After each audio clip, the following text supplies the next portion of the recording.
Mi gospodo, ja ću također govoriti o tehnologiji, političkoj tehnologiji promjene Ustava i političkog sistema.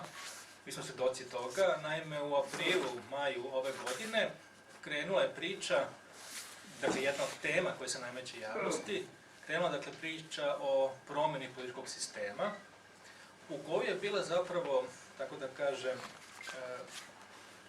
ubačena i kao podtema promjena Ustava. Vi se svi svakako sećate da je rečeno da mora nešto se menja, da ima previše poslanika i da će da se organizuje 3 kruga rasprave u Skupštini Srbije. U prvom krugu će biti najpre predstavnici parlamentarnih stranaka, u drugom krugu će biti predstavnici neparlamentarnih stranaka, a u trećem krugu će biti predstavnici nevladinih organizacija i društvenih institucija. Održan je samo prvi krug, kako ja znam, te rasprave, drugi, treći krug nikada nije održan i sad prosto čitava ta stvar nekako kao da je gurnuta sa strane, u zapećak. Vi sami znate, vidite kako ta tehnologija vlasti danas funkcioniše, da se stalno nameću nove teme koje traju 5-6 dana, pa onda nova tema i zaboravi se ono što je bilo ranije. Tako nekako kao da je sad zaboravljena ova tema promjene političkog sistema pa i Ustava i zato je, mislim, i dobro što su organizatori ove tribine to ponovo tako stavili na sto, odnosno aktualizovali.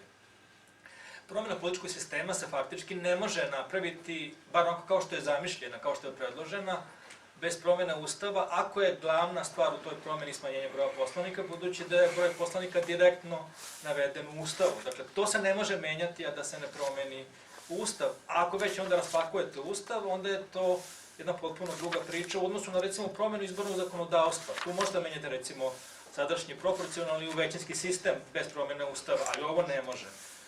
I treba imati u vidu da je još jedna stvar rečena kad je otvorena ta rasprava, a to je, treba isto vidjeti u Ustavu kako su regulisani, kako je regulisan položaj sudija, sudstva, imajući u vidu da će biti ti otvoreni paketi ta poglavlja za pregovore, pa da se tu vidi eventualne primedbe Evrope kad je reč o našem političkom i uopšte ustavnom sistemu. Dakle, najavljeno da će nešto još da se menja, ali treba prosto vidjeti šta je ono što treba da se promeni. I sad ja sam učestvovao na jednoj raspravi na Fakultetu političkih nauka, gde je bio baš predstavnik SNS, on je potpredsjednik Skupštine Bešlić, mislim da se zove, i mi smo ga direktno pitali, da li je vaša stranka ikada razgovarala o promjeni političkog sistema i o promjeni Ustava? On je član glavnog odbora, mislim, predsjedništva SNS i on je direktno tamo rekao, ne, naša stranka nikada o tome nije razgovarala. Dakle, pazite, jedna stranka ili vrh te stranke otvara promjenu Ustava, ne samo da o tome nije bilo reči ni o kakvoj predizbornoj kampanji ili izbornoj kampanji, nego o tome čak nije razgovarano ni na forumima te stranke.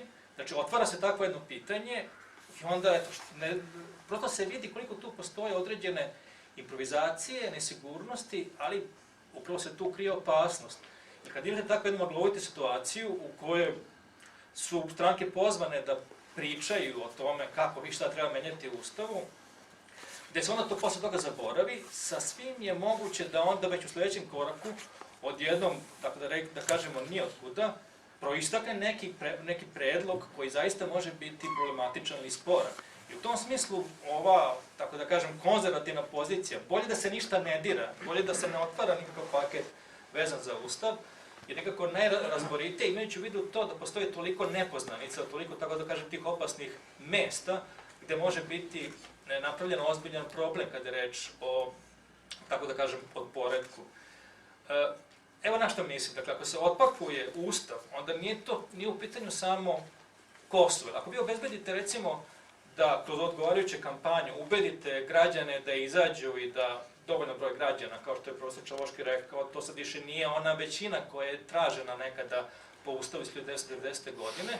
Dakle, ako ih ubedite da treba da glasaju za promjenu Ustava, onda tu ne morate samo da stavite promjenu Ustava koja se tiče Kosova, možete staviti promjenu Ustava koja se tiče drugih stvari koje također mogu biti jako problematične. Među ostalog, ovdje je kolega pomenuo, naš Ustav definiše brak kao vezu muškarci i žene, dakle možete to da promenite. Možete promijeniti vezano za Vojvodinu, a to može biti promijenjeno po ovom mišljenju samo nagore. Evo zašto? Zato što u Ustavu postoji jedan član, ne znam tačno koji, gde se kaže da se ne mogu smanjivati dostignuta prava. Ne mogu smanjivati dostignuta ljudska prava. Tako da se eventualno ovaj nivo autonomije Vojvodine možda može tumačiti kao nivo dostignutih manjinskih prava i da onda zbog toga se ne može smanjivati autonomija Vojvodine. U svakom slučaju, ako i bude promene Ustava, onda po mom mišljenju to verovatno može da bude u sadašnjoj situaciji samo nagore. Naime, da vas podsjetim, ovaj prethodni Ustav, to je osnovno ovdje rečeno, donet je faktički konsensusom svih parlamentarnih partija, samo mislim da dvojica poslanika LDP-a nisu glasala za Ustav. Sad imamo potpuno drugačiju situaciju u Skupštini, naime, zahvaljujući tom zaista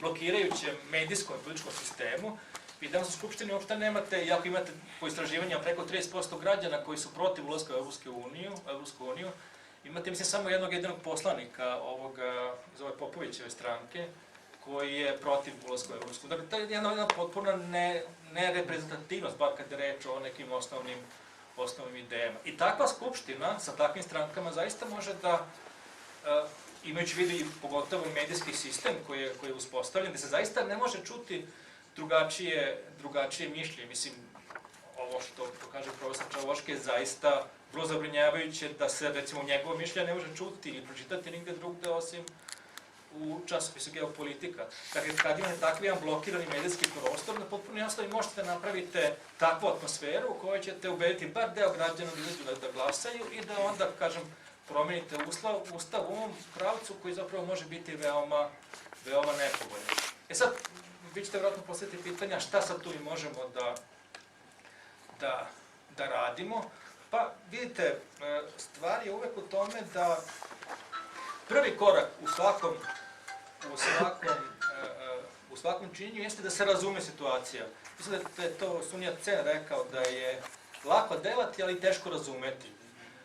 To je zapravo, po mom mišljenju, vrlo važno. Moramo prosto da razumemo jednim drugima, da objasnimo situaciju u kojoj se nalazimo i šta je ono što treba da uradimo da bi nekako sprečili promene nagore ili da bi makar obezbedili neke promene nabolje. I u tom smislu ova javna rasprava, ovaj naš razgovor, prosto bi trebalo da bude jedna vrsta, kako da kažem, izvorišta, fontana ideja, da bismo jedni drugima rekli šta je ono što bi se moglo uraditi, da se spreče neke promene koje osjećamo kao opasne ili da se dogode neke promene koje želimo. Hvala.